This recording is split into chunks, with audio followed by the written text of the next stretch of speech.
Welcome to Life's Rich Tapestry, a podcast exploring the narrative of people's layered lives. Listen in on courageous conversations spoken from the heart.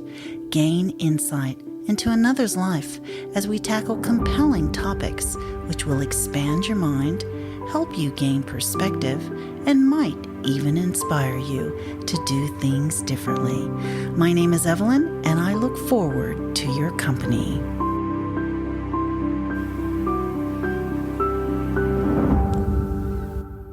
And welcome to another episode of Life's Rich Tapestry.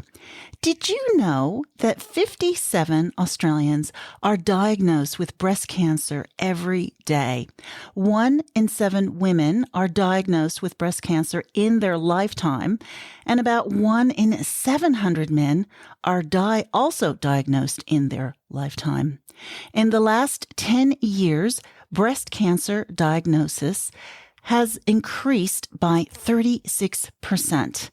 In August 2018, my next guest, Maryanne, who at the time was 48 years old, she is a bold and independent woman who forges on in life with enthusiasm, honesty, and a bit of self-deprecating humor. But she finds her whole world is rocked with a diagnosis of stage 4 breast cancer. So she's here today to tell her story. So welcome to the show, Maryanne. I'm so grateful to have you here with me.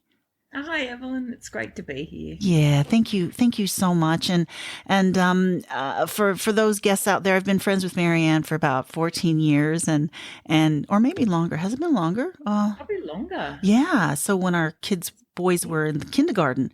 So yeah, and they're 22. So 17 years. Wow. 17 years. Yeah. So we'd like to talk about this very serious topic, and we'll just start at the beginning. First, I just wanted to ask, does breast cancer run in your family? No, actually. Actually, that's probably why I ended up with stage 4 breast cancer, possibly. My mum hasn't had it. Grandparents, not that I know of, because my grandparents all passed away early. But yeah, certainly it was shock. No one in my family's had it. That I had one cousin that had it, I think, but certainly wouldn't say it ran in the family. Right. And when things like that don't run in the family, you don't think about it, do you? And exactly, which is why I'm probably jumping ahead here, but I wanted to say that I was 48 years old, and I know in Australia we have a thing called Breast Screen, yes, which is a screening program to detect breast cancer early before people feel their lumps. They're screened with mammograms, but that program starts at age 50. Yes. So in my head, I thought, oh well, I'll get those screening things done when I'm 50. Yeah. I just didn't have any concept of perhaps I should check earlier. Even though you can do self-checking and that sort of thing. Yeah, no, that's right. I mean, my cousin passed away from breast cancer. She was just before she turned 30, and my mom's also had breast cancer. So that was something in my mind, and I knew that. So I've always checked as well. So it's normal to do that. But before that, were you self-examining yourself or? Well, we're supposed to, aren't we? I'm pretty slack at that. And I didn't really do it except maybe once a year or something. I would have a bit of a feel around, or twice a year. But I think they say to do it every month. And I think in hindsight now, I wish I had been more vigilant, because by the time I found my lump, it was quite large. It was over 2 centimeters big, and it was very obvious. It was quite obvious once you realize what it is. So I think that if I'd been checking, earlier, perhaps a year earlier, been more vigilant, then perhaps I would have picked it up before it had advanced to stage 4, which would have been a very different outcome. And when you found it, where was it? Was it in an interesting? I mean, like they always say on the sides, but was it? Where was the lump at? Well, every time you see sort of diagrams of how to check your breasts, they show a picture of a lump on the side of your boob, and it just seems sort of obvious. Mine was actually sort of behind my nipple, sort of under the areola area. So I I'd always, whenever I had self-examined, I'd never really checked that area. I'd always sort of Yeah. felt around the sides for some reason. So that actually threw me as well, that it was there. And it sounds silly, but I just never thought there would be a lump there, and it just didn't even click. So yeah, that's another thing. Check every part, including under your armpits and that sort of thing. You should check, including around your nipple as well. When you found the lump, what did you do? Did you just go straight to the doctor, or what did you do? Well, when I felt the lump, the first thing I did was I got my partner at the time to sort of check, because I still wasn't sure, because I have big boobs and they're lumpy, they're Yeah. tissue. I still wasn't 100% sure. Is that normal? I thought. And then when my partner felt it, he said, "Oh, that's a lump," and sort of I started to think, "Oh dear," but I still wasn't convinced that night that it was anything serious. But I, of course, the next day had booked a mammogram. So I straight away went into medical mode of mammogram. And when I got the mammogram, I also went to my GP, who he felt it, and he knew straight away that this is probably not just a cyst. It feels like a tumor. So he was fantastic, and straight away booked me in to have an ultrasound. And then it went from there with the path of diagnosis. And how long did it take for that diagnosis of stage 4 after all those tests? Was it quite quick? It was fairly quick. It was a matter of days, but for me, it felt like a year. Yeah. Waiting for that answer it felt like it took a lifetime. Every second you think, it's all you can think about. They say don't react until you know all the information. But of course, I was Googling my ass off. Yeah, of course, and, of course. And, the information couldn't come quick enough for me. I had a gut feeling something was wrong. The way that the doctor had reacted and things, I just felt like normally they say, don't worry about it, it's probably nothing. But he didn't sort of say it that way. And in fact, when I went for my ultrasound, the lady who took the scan, normally they would say, "Oh, I can't say anything, wait till you speak to your doctor." She even said, "It looks very sinister, don't wait, go ahead and talk to your doctor straight away." So I had a feeling it was pretty bad, and it turned out it was. On a few days after my doctor's appointment, I had a biopsy, and the results came back, and I was driving home from work, and I rang the doctor just before closing time because I hadn't heard from him, and he said, I'm really sorry, Maryanne, it is breast cancer. It's like a malignant tumour." After that, I had to go through what they call staging. So that's when you get scans all over your body to see if that little tumour has spread anywhere. And then, so probably it took about a month to find out that, in fact, that tumour had spread, and it was in my spine. I had a lesion or two that were in my vertebrae, and that meant that I was diagnosed not just with breast cancer, but with advanced breast cancer. And sadly, there is no cure for that. And they automatically said stage 4. Is that correct? When they said it was? Once they tend to wait for a biopsy result. So they had to insert a needle into my spine, into that lesion. Like if I'd had multiple lesions in my spine, they would have known it's spread. But because I really only had one big one and suspected a couple more, they had to stick a needle in, take the cells out to see that they were breast cancer cells, and then they knew, okay, it's spread. What sort of treatment are you going through right now? So with advanced breast cancer, they treat it a little bit differently to normal sort of non-advanced breast cancer, if you like. Breast cancer, as you probably know when you read your statistics, there's been so much research into it that we've become really successful at beating it. So there's like a 98, if you've got a stage 1 breast cancer, which is just a lump on its own that hasn't spread to your lymph nodes, a small lump, then there's a 98% success rate of treating it. And what they do is they go aggressive and hard. They remove the lump, and then they give radiation to the immediate area to mop up any leftover cells that might be around. Potentially they then also give chemotherapy, depending, which will kill any cells that perhaps are floating around your body that haven't grown in your spine or your bones or your lungs or whatever. So they're really aggressive with their treatment, and it's really successful. When you get once it's spread to your bones or your lung or brain or whatever, there's no point in attacking it that way. It does not work. It does not cure the problem. So what they do is they try to hold the lesions at bay. Mm-hmm. So they will treat you with radiation and chemotherapy in a less aggressive way, but it's for the rest of your life. So you'll always be on some form of treatment to hold the cancer at bay.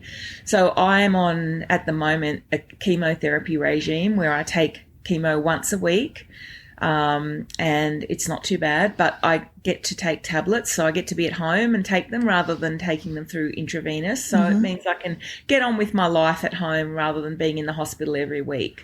Yeah. So quite convenient. Yeah. I didn't know that. I didn't realize that chemotherapy was pills. I always thought it was intravenously. Is that a new thing? Do you know, or? I'm not sure if it's that new. It's exactly the same drug as intravenous, but the reason that I'm able to have the flexibility of pills is because they know that I've got my faculties and I'm organised and I'm able to take it the right way. Like, it's a dangerous drug. It's cytotoxic. Yeah. It kills normal healthy cells. So if you were perhaps a bit, non-compos mentis, if you were older and a little bit perhaps stuttery, or if you were not organised, it's something you don't want to leave lying around. So they trust me with those dangerous drugs to do it myself. Don't know how new it is. I think there's always been versions of tablets of chemo. I now live a fair way away from the hospital. Okay. I've stayed at the same hospital because I've formed a nice, trusting relationship with those doctors, with that team. They're really fantastic. Yeah. So I'd rather travel a little bit extra to stay with that team. So that could be part of it as well. They're trying to save me a lot of traveling time. Yeah. So, it's a combination of factors. Okay. And has your diet changed in this sort of with this diagnosis? When I was first diagnosed, I did a bit of Googling on, what dietary how to help yourself with diet. So I did buy an expensive juicer to get green juices and things like that. But, oh dear, I don't think my diet has changed too much. I'm still pretty unhealthy. I don't eat as much because I can't have big meals anymore because just the chemo makes me a bit intolerant of big meals. But I somehow still managed to be overweight. And your hair didn't fall out either. I mean, that's something I noticed, and that's probably something, people Everyone just assume. Identifies with. Identifies with. Yeah. The breast cancer, I've been on two or three different types of chemo now, and each of them, they say your hair will thin but won't fall out. It's just one of those things. So and it has definitely, I've had a lot of hair fall out in the shower, but it's gone quite thin, but it's never actually all fallen out, which I'm actually grateful for. I want to talk about the other things that comes along with cancer, and those are your relationships. How have your personal relationships changed because of this diagnosis? Yeah, good question. Well, they have changed, I would say. I've been surprised by some friends. Look, my close friends have been there 100%, which has been fantastic. But you know how you have friends that are on the outer circle that they're more like really good acquaintances rather than close friends. A lot of those people have been distant. I've been surprised. Well, actually not surprised, because I've in the past had friends that have had cancer or work colleagues, and I find it really difficult to find things to talk about other than cancer with them. I felt uncomfortable. Yep. Do I bring it up? Do I not bring it up? And if I ask how they're going and they tell me, and then I see them in the corridor like 2 hours later, I think, oh God, what do I say now? Yeah. I've found that a few friends have really gone off the radar, which is really, it has hurt me. But I also am partly not surprised. Other friends have really come to the party and offered help regularly and things, and I've been really grateful and surprised by that. With my family, I've noticed probably one sister that I'm fairly close to has really sort of tried to protect me from any dramas going on in the family, or, she's really tried to just be there for me and focus on me rather than me trying to focus on other people. Yeah. And with my son, I've got an only son. I definitely think he's made more of an effort to keep in contact more regularly. I think he tries to check in on me more often than probably he would if I didn't have the diagnosis. That's just what I think, but I could be wrong. Like, has your perspective changed about life or your Well, attitude? Yeah. my attitude, it just sounds, I'm going to rhyme now. I actually have an attitude with gratitude. Oh, love it. Since Love my it. diagnosis, Yeah. I do, there's part of me, a big part of me actually feels, sounds weird, but I'm grateful because I've been given a new perspective on life. So Mm. I do truly appreciate every day. I truly do. So, for Yeah. example, my birthday was a couple of days ago and I had a lot of energy that day. So I spent a few hours working in the garden and I just loved it so much. Like, I'm just so grateful for little things now. Yeah. Yeah, so I just truly do appreciate things. You know that people say, "Oh, you never know what tomorrow brings. You should appreciate today and live life to the full." But until you actually have a real diagnosis of a terminal illness, sometimes it's just words and you don't Yep. really act on it. Yep. But I Yep. really do try and act on it, and I do truly, I'm truly Yeah. grateful. I don't take things for granted anymore. I Yeah. feel very, very grateful about life. So you don't feel angry about your diagnosis. Do you feel angry about it No, or no, I no? don't. I don't feel angry. I feel sad sometimes and scared. I do get scared Yeah. thinking about the practicalities of what the future holds, Yeah. your mortality and what will that look like and will I be in pain when this progresses because it will progress at some point. It could be Yeah. years from now, but it may not be. It could be next month that it's progressed into my brain. It's a ticking time bomb, really.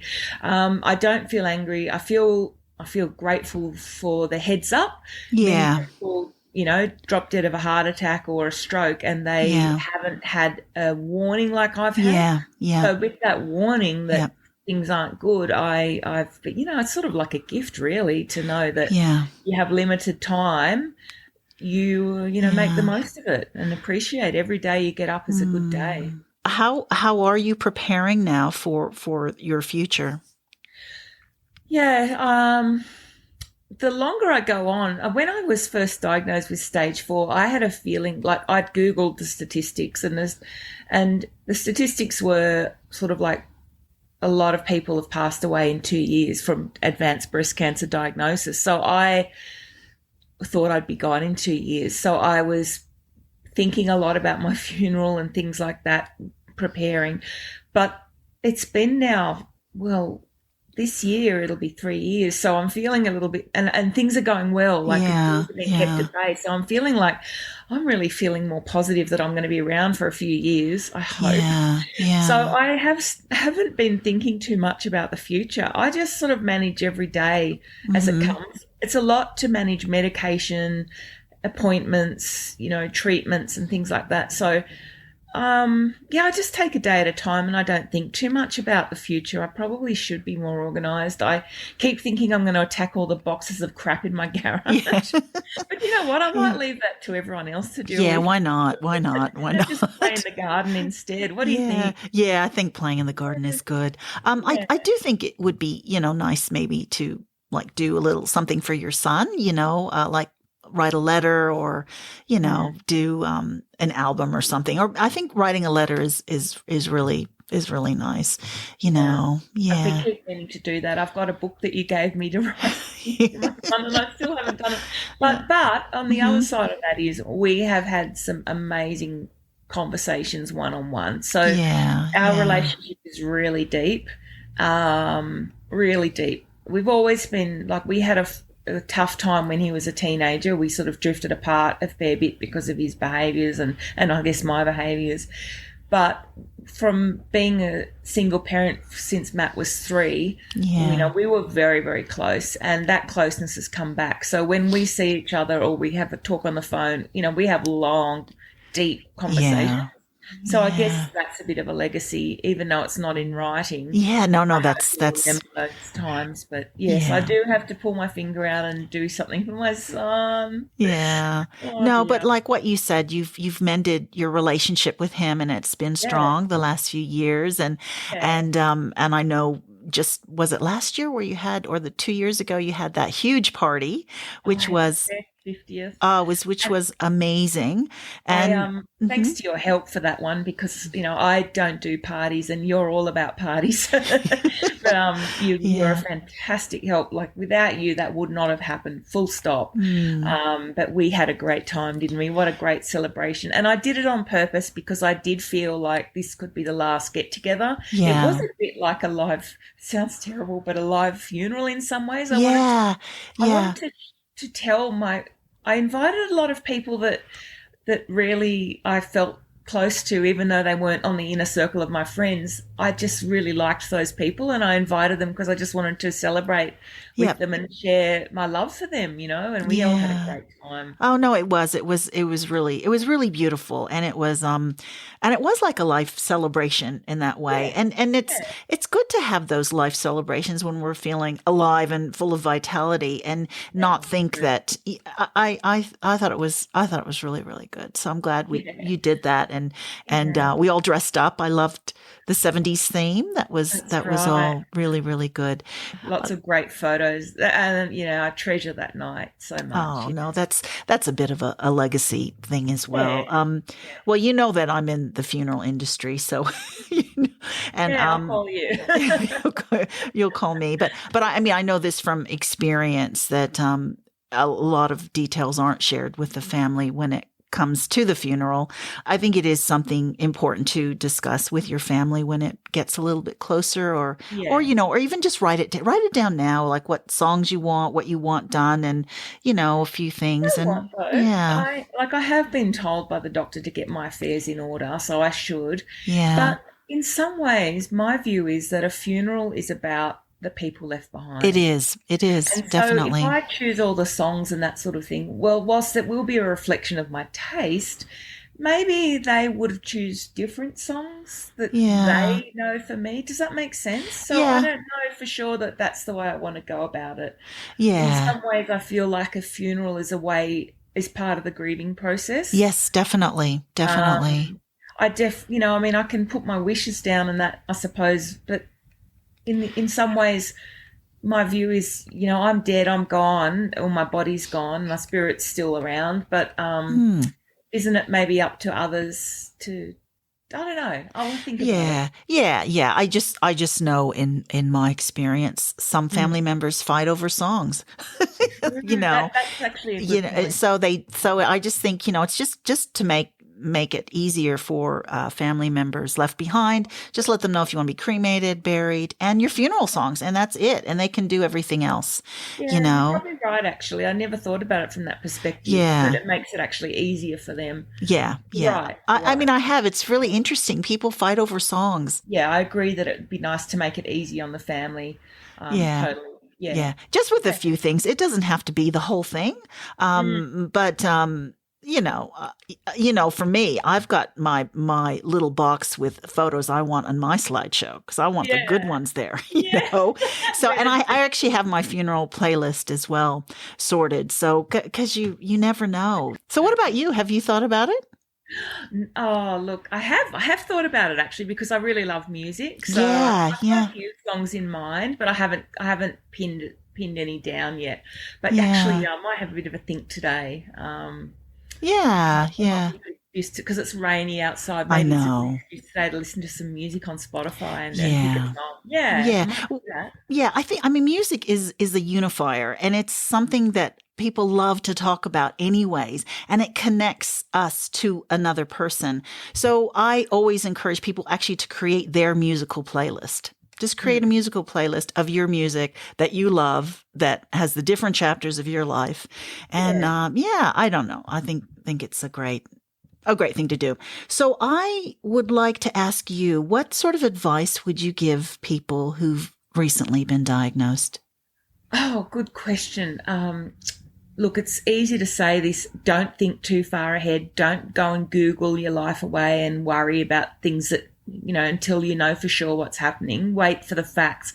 But I know I sure as hell didn't. I went on Google and looked into things because for me, I like to know information. Some people don't want to know. I've got a friend of a friend who his mother didn't want to know what was going on. She couldn't handle it. But I like to know, because I am a vet nurse, perhaps, I like to know the medical stuff that's going on, and to me, knowledge is power. But my advice for newly diagnosed people would, one, is to contact online. There's the Breast Cancer Network Australia. They've got fantastic information and resources. They've got a toolkit that I got sent, which talks how to deal with, when you're first diagnosed, perhaps how to approach family members. It was just fantastic advice. So that's the Breast Cancer Network Australia, BCNA. And the other organisation that I found was really helpful is the McGrath Foundation. So Jane McGrath, they have these breast care nurses that work in the hospitals, and they act as a sort of a conduit between yourself and the specialists, the oncologists and things. They're hard to get hold of. They're high up in the hospital, and you can't just have those one-on-one conversations in between your appointments, for example. So these breast care nurses just are there for you to talk you through, and any questions that you've got. They're just wonderful. So I would suggest contact those two organisations, or reach out to them, or find them online. And engage with them, and they're priceless, really. And that's all really I can say. And because everyone's going to be different in how their family dynamics and how they feel about life and death. People have different beliefs. Yeah. Faith is a good thing to hang on to. I don't particularly believe in God or anything like that, even though I was raised a Catholic, but I've even thought about reaching back to those roots of my spirituality. So everyone's different, but those two organisations are really, really helpful. Yeah. Oh no, thank you. I know it would be so difficult to know what to do, but I think you've really handled this in a really good and positive way, and I guess a positive attitude. I mean, as positive as you can have would be good as well. People say a positive attitude will get you, will cure you and that sort of thing. I don't actually believe that, but what I do believe is you might as well be positive. I mean, if you're going to choose an emotion or an attitude, why not be positive about life? And really, what else can you do? Like, the truth is that oncologists have told me that cancer will do what it's going to do. I could have my cancer can be genetically very similar to your cancer, and you'll be dead in 6 months and I'm alive for 6 years. It's a really complex issue of genetics. So people might think they've cured themselves by drinking the green juice or whatever. Cancer will do what it's going to do, is what I've been told. So why not treat each day with positivity? It's just a nice way to be, isn't it? Yeah, it definitely is. It's been such a pleasure having you on the show. Was there anything else you wanted to add, or? Check for lumps. If you think, it feels like a lump, but I'm not sure, please don't hesitate. Just go to the GP, make the appointment. It's so worth it. Life, like, I know I say it's a gift and that sort of thing, but boy, if I could have had a stage 1 versus a stage 4, I know what I'd pick. I'd like to be around a lot longer than what they say I'll be. So yeah, that's all. Just check. Yeah, just check. Yeah, well, thanks again, Maryanne, for sharing your story. And it's such a pleasure. So nice to talk to you about this. And I hope that someone out there listening, can get something out of it. Even if one person listens to this who's about to go on that journey, hopefully they can take some comfort. Yeah, that's great. Thank you. Thanks, Evelyn. Thank you so much for your company. Please tune in next week to Life's Rich Tapestry, where you will hear another courageous conversation spoken from the heart.